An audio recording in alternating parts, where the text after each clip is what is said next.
Baroomani baromaan darba amma yoomitti darba nama barri miite isa qophaa deemu kan qophaa gungumu kan qophaa gungumu. Bara ilaalchisee Hacaaluun sirboota arfan tokko sirbeera. Bara ilaalchisee kallattiidhaan kan walaloof keessaa qabu jechuudha. Afran keessaa yoo xinnaate sadii yookaan lama naayi. Baay'ee keenya yoo itti dhiisan silaa nama dhiisu. Argannee Jirra. bara ilaalchisee dhabdeettaa.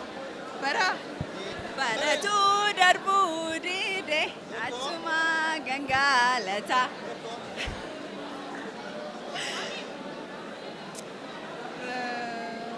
Barillee baraan sokkitii golalanii koo. Lama.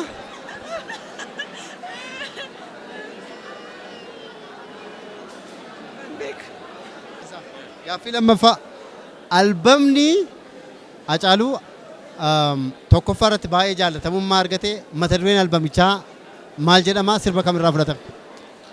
Sanyii mootiiti sirba Jimmaati. Yaaluu dandeessaa? Lammaffaa irramu. Albama isaa jalqabaa keessamu. Okay, kun maalan jiraadha. Tole, albama lammaffaa. Mata duree? Kan sadaffaa argatte walakkaa argatte. Albama sadaffaa kabira darbu.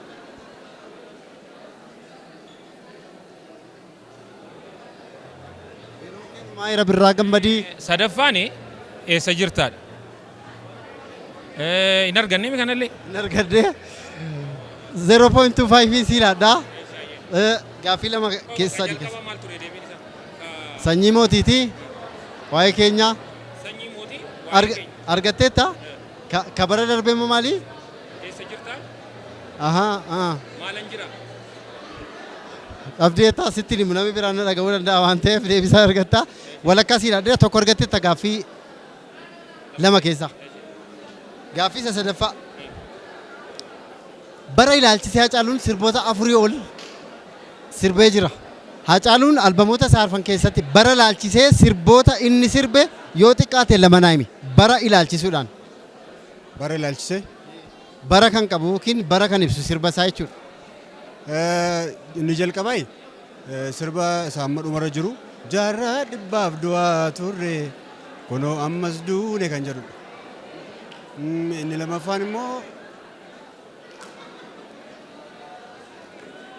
bara ilaalchisee Hacaaluun sirboota sadii afur sirbeera. Isaan keessaa lama naa himi yoo xinnaate. Bara ilaalchisee wayyoo yooni sirba danda'a sirbina taafu dhugaani dhugaa.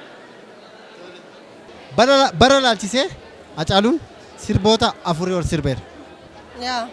Isaan keessaa kallattiidhaan lama yoo argatte guutuun siidhaadha. Bara maalu nattaafu badhaasichis nattaafu gaafichis. Bara ilaalchisee Hacaaluun isa keessatti immoo kan yeroo adawaa sirbee jira. Waa'ee araakii lobsi. Kan inni jedhe carraa hedduun siidhaadha hin arganne. Gaaffii sadii keessaa tokko walakkaa argatteetta.